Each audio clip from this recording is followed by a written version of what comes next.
Hey, what's up, y'all? This is Rodney, and I'm back, and I wanted to give my review over Love and Hip Hop Atlanta. I wanted to give my review over. Hey, Rodney. Hey, y'all. This is Rodney, and I'm back, and I wanted to give my review over Pose.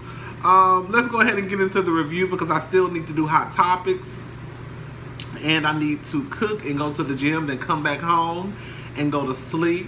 I'll get into that in the hot topics video. So they're at a ball. They're doing, I think, trade, Butch Queen, Vogue, dance, whatever. Candy busts in on the scene. Candy has a whole Madonna look down. I thought it was cute. Candy starts to Vogue. Girl for those girls. I thought she was about to start doing a Macarena. Hey, Macarena, Candy started, scooting on the ground. She started doing 360s on the ground. She started throwing her leg in the air. Candy, she looked a mess. I'm not gonna lie. Candy, I always look a mess on the floor. Pray Tell comes for Candy. Now, I'm gonna say this much. Everybody knows that Pray Tell pretty much, the way that Pray Tell and Candy, the way that Pray Tell would come for Candy, one would assume, and I think that it would be the correct assumption, that Pray Tell did not like Candy. Like, Pray Tell stayed on Candy's ass. Like, he would never let that girl catch a break. Anyways, Candy goes into this whole thing about she's a star, and basically, this should be the place where we should be able to come and express ourselves, and bitch, you always come for me. In that moment, I think she made Pray Tell kind of look like, a hypocrite, because at the end of the day, this is a place that we should be able to come. I understand that we have to do it the right way, but this should we should be able to come here and live life and have fun, but every time I step on this floor, bitch, you coming for me. Anyways, Pray Tell tells Candy to leave and don't ever come back. Did y'all hear when he said that? I said, God damn.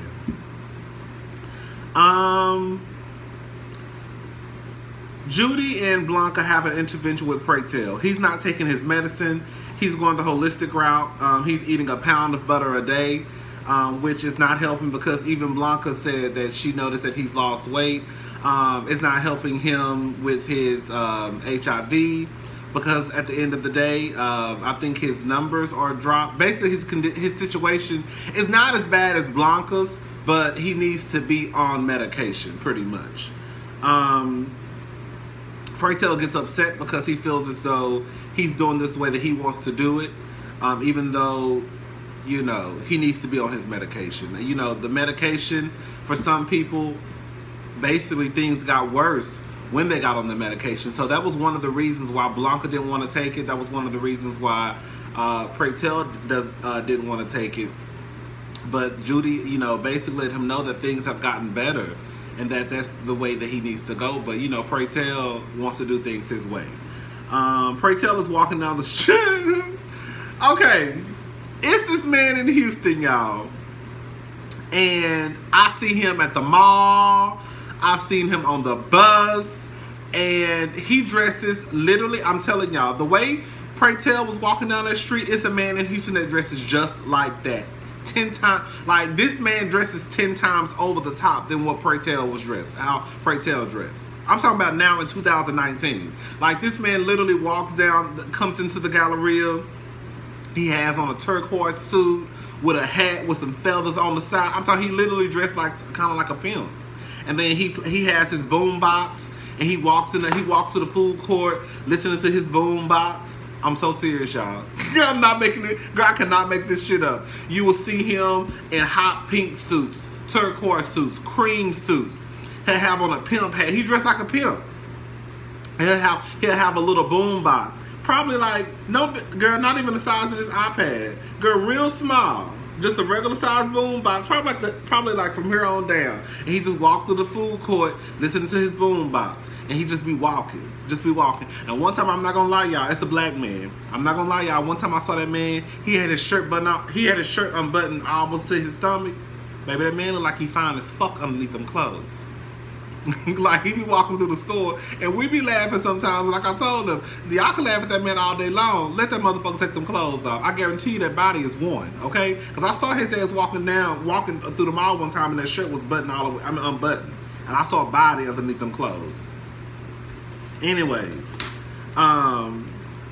Pray Tell is going to a committee meeting. Basically, they have to get things together because people are not paying their dues. Like, you know, one of the guys said, these trophies don't buy themselves. They want to come up with a new category for the ball. They mentioned basically lip syncing. That's like the biggest thing now that you'll see when you go to the gay clubs. People really don't, unless it is like a ball. That's the only time you'll see. I've only been to like one ball in my life. But, like, people really don't have balls at the club anymore. I don't see it. Now, let me say, I have not been to the club. When I go out, I'm going to the bars. So they may have them in the club. But I remember even a couple of years ago when I was deep into the club scene, like, the most you will see is dudes, like, having, like, a dance floor, like, 8 counting. You know what I'm saying? But other than that, like, you're going to see a show all the time. And the show is basically where the girls get on stage and lip sync to a song. And a show may last an hour or two, depending on who up for that night. Anyway, so they were talking about adding a lip syncing category, and he shut that shit down. He didn't know Candy was around the corner ear hustling. She come around and was like, you know, I'm at the Candy call it the bottoms brunch. Candy call it the bottoms brunch. She tells them they need to add a lip syncing category. Pray Tell is like, no, basically that's that white people shit. We're not doing that shit. Candy gets so upset. Pray Tell start reading Candy again. But when I tell you the way that Candy reached across that table and grabbed that knife, bitch, and then the way she dropped it, so fishy, baby. The way she dropped that knife and walked on out and started. I think she started throwing salt and pepper shakers at Pray Tell. Funny as fuck. Candy is missing for 2 days. Blanca.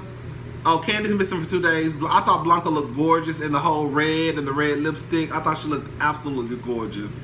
Blanca and Lulu go to the hotel. They asked the man about room 44. That's the room that that Candy liked to be in. I think she said it had a vanity inside of it. They found Candy's body in the closet. Now let me say something. I don't want nobody to be without a job. But I don't understand why they killed off Candy. Like, I found out last night that she's going to American Horror Story, but I just feel like she was needed on Pose. Like, I really do. Like, I think they could have got rid of Lulu. Girl, it's a couple of girls they could have got rid of, but I'm not exactly sure why they chose Candy. Like, to me, and y'all already know that Candy was like my favorite. Like, every time Candy stepped on the scene, the bitch was hilarious to me. I love the fact that she lived in her shit. She was loud. She didn't give a fuck. She'll bring out a fucking hammer. She don't give a fuck about fighting you. I loved everything about Candy. She was like the comic relief of the show, and I just don't understand why they killed her off. Like I said, I know she's going to American Horror Story, whatever that TV show is called, but I just don't like the fact they killed off Candy. I honestly don't. Like, I really, really don't. Like, I just don't like that they killed off Candy. Oh. So Lulu is crying with Blanca. When I tell you Lulu crying had me crying, so I'm like, oh my God, oh my God, oh my God, oh my God, oh my God. So they go to get the body, and the guy that is in charge of this, he's a gay guy. Legally, he can't release the body unless it's family. And of course, Blanca and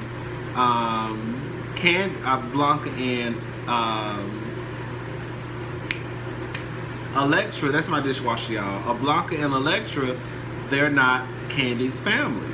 Now, let me just say something, y'all. I had a conversation with this straight guy at my job one time. He's a pastor's child. And we just had a conversation, and I just told him, you know, even though I'm not the biggest on marriage, I don't care about marriage. I think marriage is stupid, honestly. I've already told y'all why. I'll tell y'all again, especially between men and women. Like, half of y'all already got 3 and 4 kids out of wedlock. Y'all been using each other's social security numbers. Y'all been co-signing for shit. Y'all been shacking up. Y'all been living together. Girl, y'all been fucking since the second date. So now all of a sudden you feel the need to rush and get married. For what? You got kids, you got 2 cars, you done fucked up each other's credit, you live in the house together, now you in a rush to get married? Girl, what? Now I gotta go ask your daddy, can I marry you? Nigga, you 4 kids late. You fucked up the bitch credit already. Like, you using her credit cards. Now you feel like you want to do the responsible thing and get married, and you feel a need to rush this nigga to marry you, girl, for what? That's just me. However, marriage is important, and like I was telling him, especially with gay people, like, and this is the reason why. Like I told him, you don't have to believe in gay marriage, whatever. But at the end of the day, what it comes down to is there are a lot of people out there who have been kicked out of their homes, who parents have divorced them, family has divorced. They don't want anything to do with me, not me. They don't want anything to do with this person who is lesbian or gay or trans. And then if something happens to me, say for example, I'm in a relationship with somebody for 10 years or 5 years or whatever, and I trust this person. Or if I have, now that my family doesn't want me, I've created my own family. I don't want those motherfuckers having no say-so on what goes on, if the cord should be pulled, if I should be taken off the breathing machine. Well, I don't want them to have no say-so in my funeral. Fuck them. I stopped fucking with them 10 years ago. Actually, they stopped fucking with me because they didn't like who I was sleeping with. Because that's what it really comes down to. You don't like who I'm sleeping with, so therefore you're not going to fuck with me no more. I would rather have my family that I've chosen, or have my boyfriend or my husband make those decisions before y'all call some people who threw me to the wayside because they didn't like who I slept with. So you don't have to agree with gay marriage, but you need to look at it from a standpoint of these people threw this man, threw this woman, threw this person out on the sidewalk, have probably called him all types of names, probably fought him. His daddy probably beat the shit out of him. Mama probably beat the shit out of her. Now all of a sudden y'all gonna call these same people and give them, and they have the right to say what goes on with me? No, fuck that. So anyways, I'm glad that he released the body to, I forgot that girl name, Blanca and her homegirl. What's her name? Evangelista? Electra. Anyways, at the funeral, Kandi pretty much comes back in spirit. Her and Pray Tell basically settle, basically have a conversation. She comes back to Angel and lets Angel know, bitch, you better stay off that goddamn block. She comes back to Lulu. Lulu ends up taking her stuff off of her body. They have a conversation. Now look, the conversation that really took me out was the mama and the daddy. That had me crying.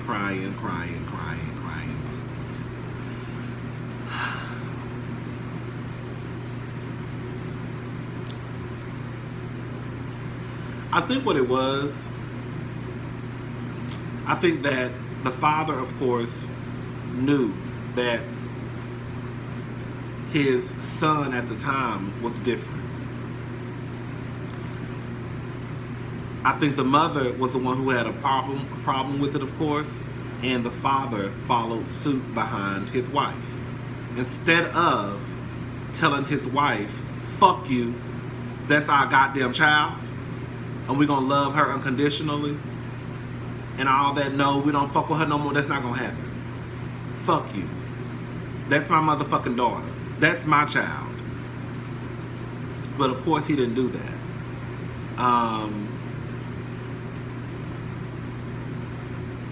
You know, it's sad that,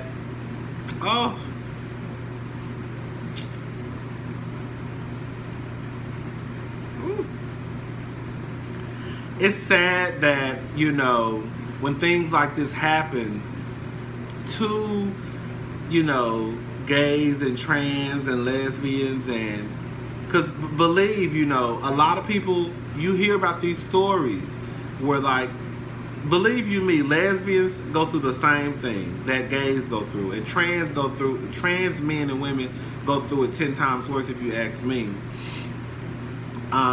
Especially with their family not knowing how to deal or wanting to accept what this person's truth is.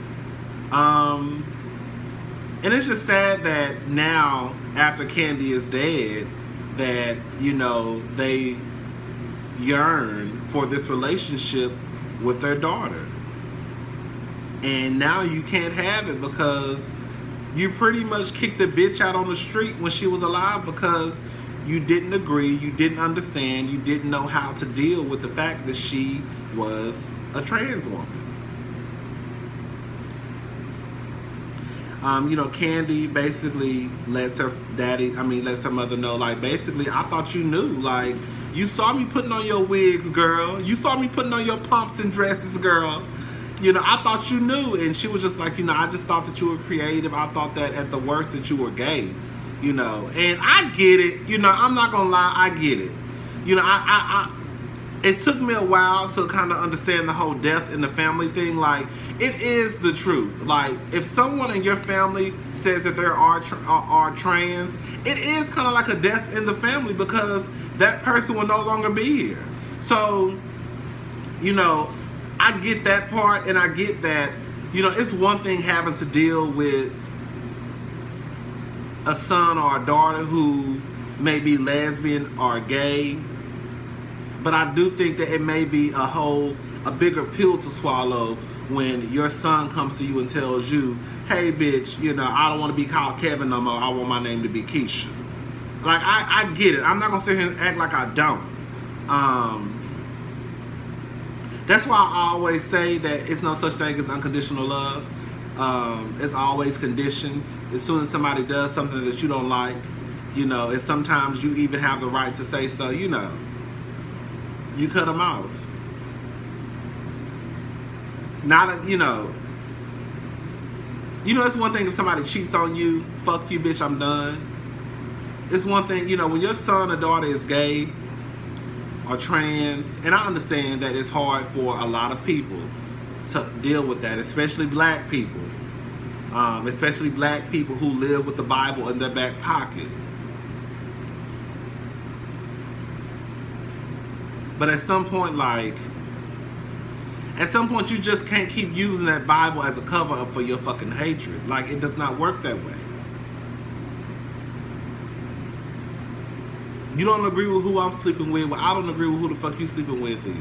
You don't agree with the lifestyle that I chose. Well, I don't agree with the lifestyle you chose either. She talked to her dad. It was just sad. It was just sad that this moment was the time that, you know, now your daughter is pretty much dead and gone, and now this relationship that you yearn for, you won't get. I'm glad that he called her a she. I think that's what she probably wanted to hear, because, you know, at first the mother was calling her he. But he basically let her know that, you know, she is his daughter, and that, you know, basically he'll always love her. Kandi finally gets the lip sync that she wanted. Never knew love like this before. Stephanie Mills, yes ma'am. She gets 10s across the board. She looked good. She sounded good. Stephanie sounded good, bitch. It was good. I like the way they ended Kandi's run on Pose. However, I still don't think she should have went. I think this was a mistake. I don't like it. I don't like it. Kandi should not be dead. I'm sorry. If anything, it should be Lulu. Anyways, at the end, Pray Tell and Blanca they finally take their medicine. Well, Pray Tell finally takes his medicine. Blanca said, bitch, I'm not trying to die no time soon. Blanca been taking her shit. Pray Tell ain't been taking his shit. Anyways, that's the end of Pose, y'all. I'm about to upload this video, then I'm going to do Hot Topics. Bye, y'all.